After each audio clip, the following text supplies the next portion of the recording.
In this topic, we'll look at how to architect applications around Luna HSMs. We'll compare integration patterns like direct HSM calls, connection pooling, and crypto services, and see how each affects performance, security, maintainability, and operational reliability in real systems. By now, you've seen how Luna is built, how clients reach it, how keys live and move, and how code talks to it through PKCS number 11 and language toolkits. In this module, we'll zoom out to the integration patterns that sit on top of those basics, before we move on to specific cryptographic operations and use cases. Integrating with a Luna HSM is really about choosing an architectural pattern, not just wiring up PKCS number 11 calls. Direct application integration gives the lowest latency and maximum control, but leaves each team responsible for its own crypto. A centralized crypto service trades some latency for stronger governance and consistency. Batch workers target offline, high-throughput jobs. Hybrid models combine these approaches across different business domains. Those choices drive scalability, key isolation, and the use cases we'll design in Module 5. In a direct integration pattern, each application talks straight to the HSM through the Luna client, using PKCS number 11 or language-specific providers. You get the fastest path and very fine control over keys, sessions, and cryptographic operations. The downside is duplicated effort. Every team must implement session lifecycle, concurrency control, authentication, error handling, and retries. As more applications adopt this model, operational complexity rises, and so does the risk of subtle, security-relevant bugs. In a crypto service pattern, your applications never touch the HSM directly. They call a dedicated cryptographic service over an internal API to sign, decrypt, or wrap keys. That service manages all HSM sessions and authentication, and enforces consistent crypto policy and auditing. This works best when many teams need similar capabilities under uniform governance. The trade-off is operational. You now run another critical service that must be secured, scaled, monitored, and kept highly available, with added network latency on every call.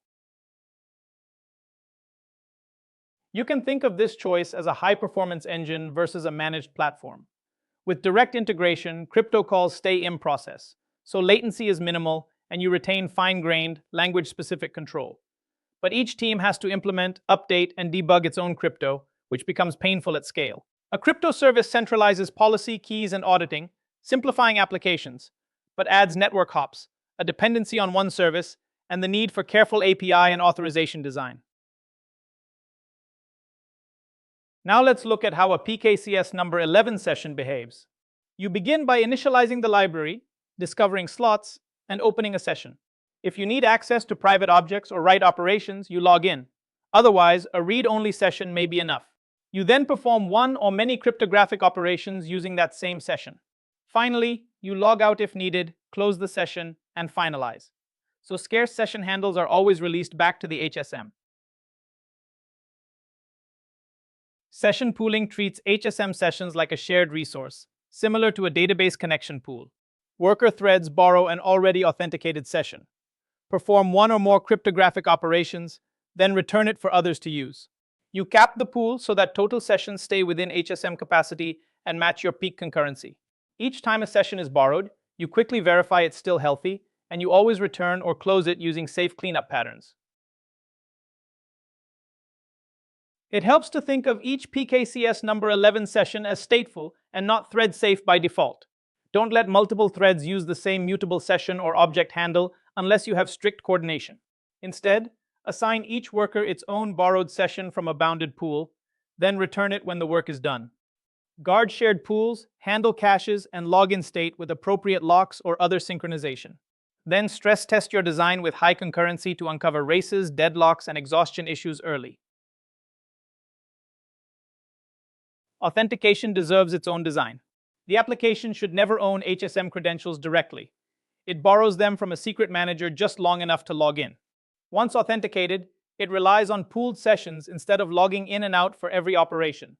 Each application identity maps to a specific partition and role, with only the key attributes it actually needs. Finally, you plan and test procedures to rotate those credentials without downtime. Consider a signing service deployed with a new feature. At first, latency looks fine.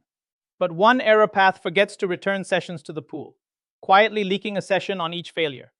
Over hours, active sessions creep up, idle sessions disappear, and the pool can't serve new requests. Latency spikes, then operations fail. The fix isn't heroic debugging, it's disciplined cleanup, monitoring pool metrics, and refreshing long-lived sessions after any disruption. Performance design is about finding a sweet spot where throughput is high and latency is predictable, not simply cranking session counts to the maximum. Different operations have different costs, so you benchmark them separately. Increase pool size until throughput flattens or latency starts to spike, then stop. For bursty or background workloads, rely more on batching or queues.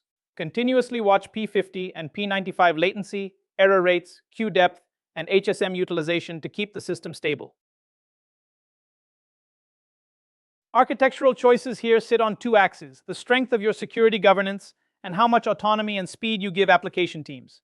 A centralized crypto service maximizes consistency, logging, and access control, but depends on rock-solid API authorization and availability.